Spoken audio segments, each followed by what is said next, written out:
సభకు నమస్కారం. వేదికను అలంకరించినటువంటి గౌరవ ముఖ్యమంత్రి వర్యులు శ్రీ నారా చంద్రబాబు నాయుడు గారికి, గౌరవ ఉప ముఖ్యమంత్రి శ్రీ పవన్ కళ్యాణ్ గారికి, భారతీయ జనతా పార్టీ జాతీయ కార్యదర్శి రాష్ట్ర మంత్రివర్యులు అయినటువంటి శ్రీ సత్యప్రసాద్ గారికి, తెలుగుదేశం పార్టీ జాతీయ కార్యదర్శి రాష్ట్ర మంత్రివర్యులు అయినటువంటి శ్రీ నారా లోకేష్ గారికి, సహచర మంత్రివర్యులకు, శాసనసభ్యులకు, పార్లమెంటు సభ్యులకు, విచ్చేసినటువంటి అన్ని వర్గాల తెలుగు ప్రజానీకానికి హృదయపూర్వక నమస్కారాలు. ఇదొక చారిత్రాత్మక దినం, చరిత్రని మలుపు తిప్పేటువంటి దినం, రాష్ట్ర ప్రజల భవిష్యత్తుకు దిశానిర్దేశనం చేసేటువంటి దినం. విజన్ 2047ని ఆవిష్కరించినటువంటి ఈరోజు రాష్ట్రం భవిష్యత్తులో ఏ దిశలో వెళ్ళాలి అనేటువంటి దిశానిర్దేశనం చేసినటువంటి ఈ కార్యక్రమంలో మనం అందరం కూడా భాగస్వాములు కావడం అనేటువంటిది అదృష్టం అనేటువంటిది ఈ సందర్భంగా గుర్తు చేస్తా ఉన్నా.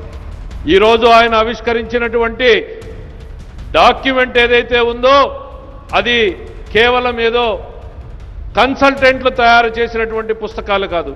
దీని వెనకాల చంద్రబాబు నాయుడు గారి గంటలు గంటలు, వారాలు వారాలు, రోజులు రోజులు, రాత్రి సెక్రటరేట్లోనే భోంచేసి 11 గంటలు 12 గంటల దాకా శాఖల వారీగా, వర్గాల వారీగా, గ్రామాల వారీగా, మండల వారీగా ఏ రకమైనటువంటి ప్రణాళికల్ని ప్రజల కోసం కావాలి అని ఆయన ఆలోచనల్ని గ్రంథస్థం చేయడమే ఈరోజు విజన్ డాక్యుమెంట్ 2047 అనేటువంటి చెప్తా ఉన్నా.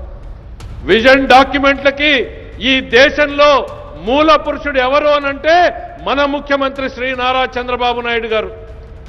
ఆ రోజున 1994లో ముఖ్యమంత్రి అవగానే విజన్ 2020 డాక్యుమెంట్ తయారు చేస్తే సమాజంలో ఉన్నటువంటి ఆనాటి ప్రతిపక్షంలో ఉన్నటువంటి నాయకులు ఎంతటి అపహాస్యం చేశారు, ఎన్ని నవ్వులు నవ్వారు.